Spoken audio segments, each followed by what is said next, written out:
अस्सलामु अलैकुम इक़रा स्टोरीज़ के प्यारे दोस्तों, आज हम एक और दिलचस्प कहानी के साथ हाजिर हैं।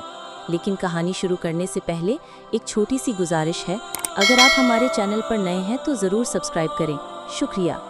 कहानी का उन्वान, एक गांव के इमाम साहब ने ईसाईयत कबूल कर ली। ये खबर जंगल में आग की तरह फैल गई।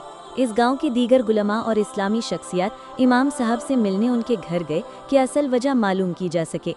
दौरान मुलाकात इमाम साहब, जो कि ईसाईयत कबूल कर चुके थे, कुछ इस तरह अपना वाक़या बयान करते हैं। एक दिन मुझे सुबह की नमाज से देर हो गई। मस्जिद में इकामत हो रही थी। वुज़ू करता तो ज़्यादा देर हो जाती और मुक्तदी लन टान करते, इसलिए सोचा कि आज वुज़ू के बगैर ही जमात करा दूँ। चुनांचे मैंने ऐसा ही किया।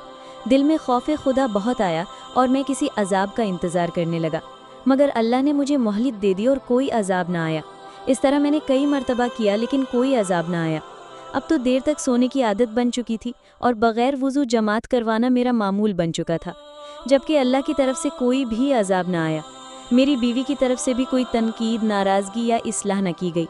इस तरह एक दिन आज़ान हो गई और गुस्ल की फ़र्जियत के बावजूद मैंने उठकर हालत जनाबत में ही जमात करा दी, फिर भी कोई अजाब ना आया। यूँ मेरी आदत बन गई और मेरे दिलो दिमाग से खौफ खुदा जाता रहा। एक दिन जहन में आया, रोज़ाना सुबह नमाज के लिए उठना पड़ता है, क्यों नहीं ईसाईयत कबूल कर लूँ। ये रोज़ रोज़ सुबह उठने से तो जान छूट जाएगी।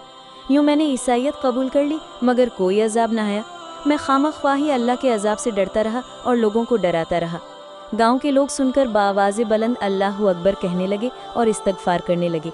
उनमें से एक बुज़ुर्ग बोले कि इससे बड़ा और क्या अजाब होगा कि अल्लाह रब्बुल इज़्ज़त ने तुमसे मुसल्ली, दीन और नेकी करने की ताकत ही छीन ली और तेरी आखिरत बर्बाद हो गई।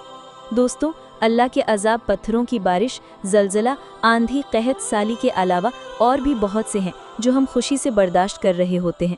जैसे कोई नेमत है, लेकिन उसकी बदौलत हम अपनी दुनिया और आखिरत बर्बाद करके अबदी खसारे का सौदा कर लेते हैं।